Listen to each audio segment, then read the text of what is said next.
Oh, I'm so happy I got this car back on the road. First time I drove it, considering distance in the last 2 years since I spun that cam bearing.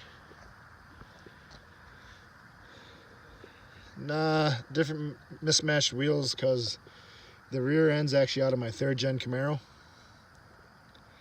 And because the 3rd gen Camaro rear ends are the same as the 4th gens, except the 4th gens are wider. So the issue I would have is I can't put the factory wheels on because they don't fit in the back with the narrow of a rear end without adding some kind of wheel spacer. And if I put the chrome ones on, it's going to look really stupid. I mean, I guess no more stupid than this. But it stick really far inside the wheel well. But if you look at the front, it sticks out just a little bit, if not even with the top of the fender. The wheels turn a little bit, but where this here sticks out a little bit. If I put those wheels on, it actually ends like in here, like probably close to an inch to an inch and a half inside the wheel well. And with the front like that and the rear like that, that would look stupid. But I guess it's nice to get it back on the road. I obviously have some issues I need to resolve yet before she's a daily driver. One, I gotta fix the windows. They don't roll down. I got a set of manual hand crank windows. I'm eliminating the power windows. They've been nothing but a headache the last few years. Can't get them to work. 3 different window motors on the driver's side alone. Can't get them to work. Switches, all sorts of testing. Screw it.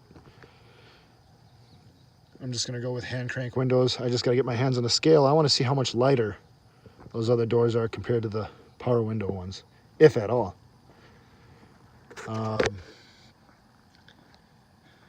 I do have a new rocker for the driver's side after my niece put it in the ditch back in 2009.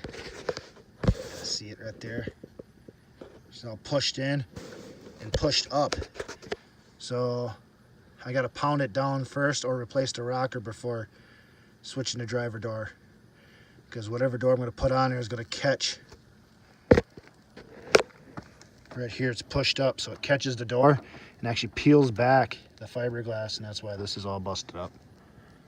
I also had to replace this fender because she stuffed it in the ditch.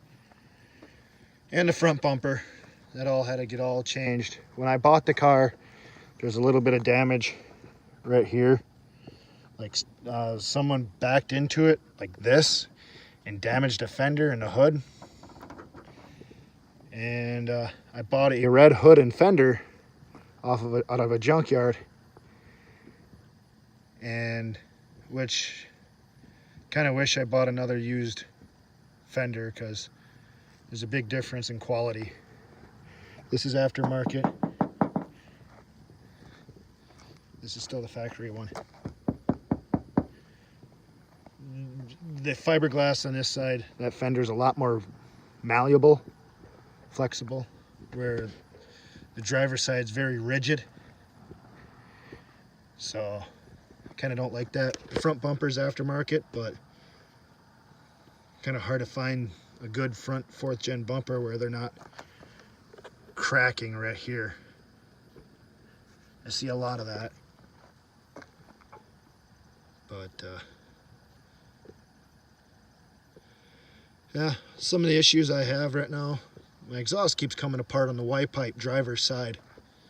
I mean, that's one reason why I just pulled over literally just to pound the pipe back on. It's just the Y pipe with a glass pack mounted after it.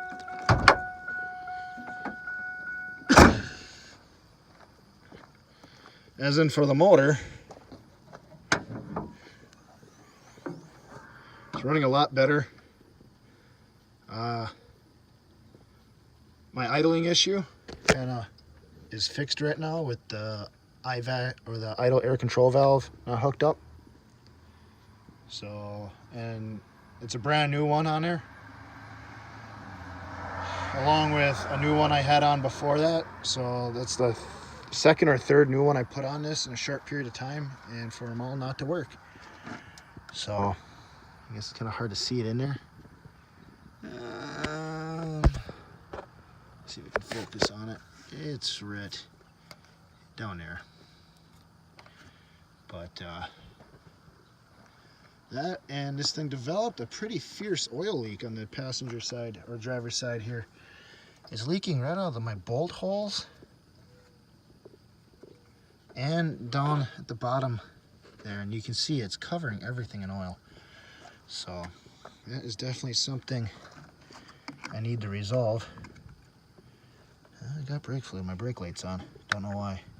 I thought for a second maybe it's on because I might be low on brake fluid, but that is not the case. What the hell? Damn cap don't want to go back on. Force her on. But yeah, that's the update on the 96 Camaro. She's running again, driving, oil leaking, exhaust keeps falling off, and a racing seat that is way too close. But okay, exhaust white pipe stayed on, so we're good to go.